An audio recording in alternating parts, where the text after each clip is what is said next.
একটা তথ্য জানিয়ে রাখি যে সাকিব যেহেতু আরেকটা টাইম জোনে আছেন, সাকিবের এখানে এখন হচ্ছে রাত 12টা, সাকিব আমি যদি ঠিক করে থাকি।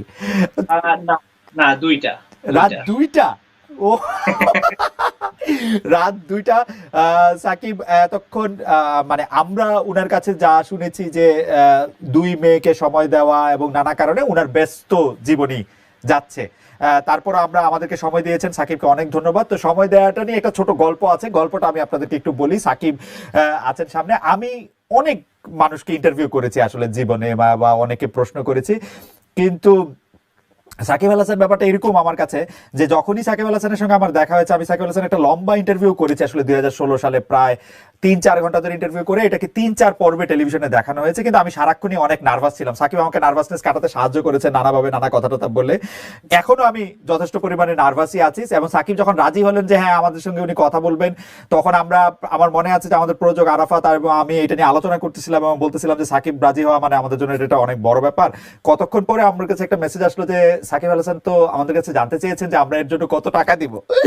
আমরা মোটামুটি ভাবে আমাদের হজম হয়ে যাওয়ার অবস্থা যে আমরা তো সাকিব আল হাসানকে টাকা দেওয়ার মতো অনুষ্ঠান এটা না। তারপর আমরা বললাম যে একটা টোকেন টাকা আমরা দিই। সাকিব আল হাসান বলছেন যে হ্যাঁ টোকেন কোনো অসুবিধা নেই, কিন্তু টোকেন টাকাটা দিতে হবে সাকিব আল হাসান ফাউন্ডেশনকে, যেই সাকিব আল হাসান ফাউন্ডেশনটা সাকিব আল হাসান চালান এবং সেটা দিয়ে বিভিন্ন মানুষকে সাহায্য করে থাকেন। এবং সাকিব সেই ফাউন্ডেশনের ব্যাপারে কতটা প্যাশনেট সেইটা বোঝানোর জন্য আমি আসলে এই গল্পটা একটু বললাম। তারপর আমরা সাকিব আল ফাউন্ডেশন সম্পর্কে সাকিব আল হাসানের থেকে একটু শুনতেও চাই। সাকিব, আসলে ফাউন্ডেশনটা করার উদ্দেশ্য বা এই সিচুয়েশনের জন্য না, অবশ্যই ফাউন্ডেশনটা অনেক আগে থেকেই ফর্ম করে রাখা হয়েছিল। এটার মেইন উদ্দেশ্য ছিল অবশ্যই স্পোর্টস বেসড, যেহেতু আমি স্পোর্টসের একজন মানুষ। সো এটার ফার্স্ট টার্গেট ছিল যে স্পোর্টস নিয়ে কাজ করা, একাডেমি কিংবা অসচ্ছল ক্রীড়াবিদ তাদের নিয়ে কাজ করা। যেহেতু আমার আসলে ওভাবে সময় হয়ে উঠছিল না, তো এটা নিয়ে আসলে ওভাবে কাজ করা হয়নি। এটা নিয়ে আরো দুইটা প্ল্যান আছে, যেটা হচ্ছে যে এডুকেশন এবং হেলথ, এই দুইটা সেক্টরেও এই ফাউন্ডেশনটা নিয়ে আসলে কাজ করার ইচ্ছা ছিল। সো এই বেসিক্যালি এই তিনটা সেক্টর নিয়ে কাজ করার ইচ্ছাতেই এই ফাউন্ডেশনটা তৈরি করা হয়। বাট এটা কখনো আত্মপ্রকাশ করেনি কিংবা এটার কোনো কাজও করা হয়নি, সত্যি কথা বলতে। কারণ আমার ইচ্ছা ছিল যে যখন করব আসলে খুব ভালোভাবেই করব। যেহেতু এরকম একটা প্যান্ডামিক সিচুয়েশন আমাদের সামনে এসে গেল, বা এটা আসলে কারো তো হাতে নাই, এবং এরকম একটা সিচুয়েশন যেহেতু সামনে চলে এসেছে, তখন আমি আসলে ভাবলাম যে ওয়াই নট আমি আমার ফাউন্ডেশনের মাধ্যমে কিছু করার চেষ্টা করি, বা আমার সামর্থ্যের ভেতরে যতটুকু সম্ভব আমি এই খারাপ সময় যদি করতে পারি, আমার নিজের কাছে ভালো লাগবে, অন্যদের কাছে হয়তো ভালো লাগবে, অনেকে ইন্সপায়ার হবে কিংবা অনেকে সাহায্য হবে, সেটা বড় কথা না। সব থেকে ভালো জিনিস যেটা হচ্ছে আমার কাছে মনে হয় যে আমার নিজের কাছে ভালো লাগবে কিংবা নিজের একটা স্যাটিসফ্যাকশনের জায়গা তৈরি হবে। তো এই কারণেই আসলে এই তাড়াহুড়া করে আসলে এটা আত্মপ্রকাশ করা, তা না হলে এটা আসলে ছিলই ফাউন্ডেশনটা, বাট কখনো ওভাবে আত্মপ্রকাশ করেনি। সাকিব, একটা জিনিস আমি একটু জানতে চাই যে আহ, এই বছরের শুরুতে না, 2-3 মাস আগে আমি যদি বলি, ইয়া পাওয়ার আগে আপনার একটা ব্যবসা প্রতিষ্ঠান নিয়ে অনেক রকম কথা হয়েছিল। তখন আপনি একটি বড় ব্যাখ্যাও দিয়েছিলেন যে আসলে এই ব্যবসা প্রতিষ্ঠানগুলি তো সব আপনার পক্ষে এরকম করে দেখা সম্ভব না, প্র্যাকটিক্যালি এটার মধ্যে আসলে আমরা আশাও করি না আপনি এটা দেখবেন। কিন্তু আপনি যেসব ব্যবসা বাণিজ্যে আপনার নাম ব্যবহার করা হচ্ছে বা আপনি যেগুলিতে জড়াচ্ছেন, সেগুলি আপনাকে আসলে বড় একটা চাপের মধ্যে ফেলছে কিনা? মানে আসলে তো ব্যবসা খুব সরল কথা না, বা আপনি একটা খুব ব্যবসায়ী মানসিকতার লোক কিনা সেটাও আমি খুব ভালো বুঝতে পারি না আসলে। আসলে যেটা হচ্ছে যে মানে আমি যখন ব্যবসার ভেতরে ঢুকবো কিংবা ব্যবসা নিয়ে চিন্তা করব, তখনই এইগুলো নিয়ে আসলে আহ, বলা সম্ভব। আহ, একটা জিনিস যেটা হচ্ছে যে হ্যাঁ, যেগুলোর সাথে আসলে আমার নাম আছে, অবশ্যই আমার সেখানে রেসপন্সিবিলিটি আছে কিংবা থাকবে, এটা স্বাভাবিকই। এবং সেই জায়গাটাতেও আসলে আমার শিক্ষা নেওয়ার বিষয় আছে যে এইগুলো কিভাবে আরো বেটার ওয়েতে রান করা যায়, কিভাবে আরো অর্গানাইজড ওয়েতে রান করা যায়, এবং কোনো ল্যাব ছাড়া কিংবা কোনো গাফিলতি ছাড়া যেন সব কাজগুলো সম্পন্ন হয়, সেটা কিভাবে ঠিক করা যায়, সেটাও অবশ্য আমার দায়িত্বের ভেতরই পড়ে।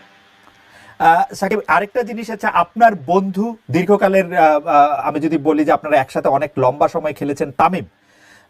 তামিম, আমার কাছে মনে হয় যে বাংলাদেশে যে কয়জন আমরা দেখেছি যে টেলিভিশনে উপস্থাপনা করেন, তার মধ্যে তামিমকে আমার অসাধারণ মনে হচ্ছে। যে অসাধারণ উপস্থাপনা করছেন, অসাধারণভাবে খেলোয়াড়দের সঙ্গে কথা বলছেন।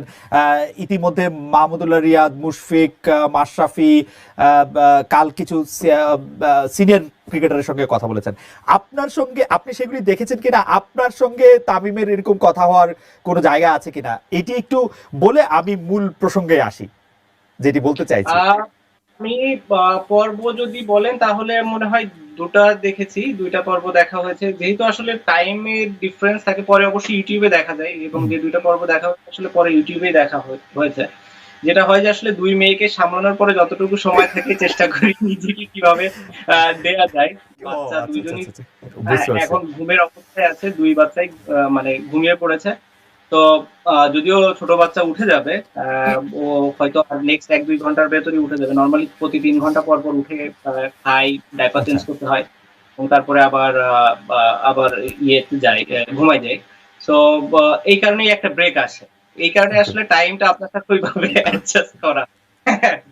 আচ্ছা, তো এইটা এটা এটা এটা এটা ফ্যান্টাস্টিক। আমি যেটি বলতে চাইছিলাম, তামিম যাদের সাথে কথা বলছেন, মানে মুশফিক, রিয়াদ, মাশরাফি কিংবা নতুন খেলোয়াড়দের মধ্যে তাসকিন বা রুবেল, তাদের সব কথোপকথনে বা সব আলোচনায় কিন্তু আলাদাভাবে আপনার কথা আসছে। মানে আপনার যে প্রভাব বা আপনার যে আপনাকে যে মিস করা, আপনাকে যে মনে করা, সেটি কিন্তু একটি বিশাল জায়গা থেকে আছে আমাদের যারা খেলোয়াড়। কারণ আপনি দেখবেন আলাপ হচ্ছে মাশরাফি এবং তামিমের মধ্যে, প্রশ্ন হচ্ছে তামিম মাশরাফিকে প্রশ্ন করছেন যে আপনি এটা এখানে কেন করছেন বা এই ডিসিশন কেন নিচ্ছেন। মাশরাফি কিন্তু আপনার কথা আলাদা করে বলছেন এবং সেখানে আপনার ক্যারেক্টার আমরা কিছুটা বুঝতে পারছি। তো আপনার যে এই সময়টা, যে সময়টার মধ্যে আপনি আসলে ক্রিকেট খেলতে পারছেন না, এই সময়টা আপনি কিভাবে কোপ আপ করছেন, যে মানে দলের ভেতরে বাইরে আপনার যে অবস্থান সে সবকিছু মিলিয়ে? সিচুয়েশন তো অবশ্যই আমার জন্য খুবই ডিফিকাল্ট, টাফ, বাট একটা দিক থেকে ভালো, মানে খারাপের ভেতরে আমি সবসময় ভালো কিছু খোঁজার চেষ্টা করি। মানে কোনো সময় যত খারাপ সিচুয়েশন থাকে আমি চেষ্টা করি যে ওখান থেকে ভালো কোনো একটা জিনিস নেয়ার। তো এর ভেতরে ভালো জিনিস হচ্ছে, যেহেতু ওয়াইফ প্রেগনেন্ট ছিল, লাস্ট মোমেন্ট ছিল, ওই সময় পাশে থাকাটা খুব ইম্পর্টেন্ট। তো যেটা এবার থাকতে পেরেছি, প্রথম সন্তানের সময় থাকতে পারিনি, সো এটা একটা ভালো দিক। বাচ্চা হয়ে গেল, টেক কেয়ারও করার সুযোগ পাচ্ছি, ফার্স্ট বাচ্চার সময় সেটা পারিনি। তো এই দুইটা খুব ভালো একটা পজিটিভ দিক। বাট স্বাভাবিকভাবেই মানে এটা তো মনের পেছনে সবসময় মনে হতেই থাকে যে না আমি খেলতে পারছি না কিংবা খেলতে পারবো না। হ্যাঁ, যদিও এখন কোনো খেলাই হচ্ছে না, আনসার্টেনটিতে আছে কখন খেলা শুরু হবে কিংবা কখন হবে না। বাট যখনই হবে তারপরেও তো আমি জানি না যে আমি আসলে, আমার টাইম তো আছে আরো প্রায় 6 মাস, 5.5 মাস, 6 মাসের মতো। আমার তো অতদিন বাকি আছে। সো যদি নেক্সট 1 মাস পরে খেলা শুরু হয়ে যায়, সো আমি আরো 4 মাস, 5 মাস, 6 মাস পরে খেলবো। তো ওই জায়গাটা তো অবশ্যই খারাপ লাগে এবং খারাপ লাগার মতোই বিষয়। বাট আমার কাছে মনে হয় এটাও একটা এক্সপিরিয়েন্স, শেখার অনেক কিছু আছে। আসলে অনেক সময় বা অনেক কিছুই আমরা অবহেলা ছলে দেখি কিংবা নেওয়ার চেষ্টা করি, যেটা আসলে নেওয়া উচিত না। আমার কাছে মনে হয় এই বড় শিক্ষাটা আমি খুব ভালোভাবে পেয়েছি। আপনার সাথে যখন আমার লাস্ট কথা হয়েছিল 2016 সালে, তখনও আপনি তার কিছুদিন আগে আপনার কিছুটা ব্যানের মধ্যে দিয়ে আপনি যাচ্ছিলেন, সেটি একটি অন্য কারণে, এবং তখন আপনি বলেছিলেন যে খেলা না থাকলে আপনার পক্ষে এইটা মেনে নেওয়া অনেক কঠিন, খেলাটা আপনি এতই এনজয় করেন আসলে।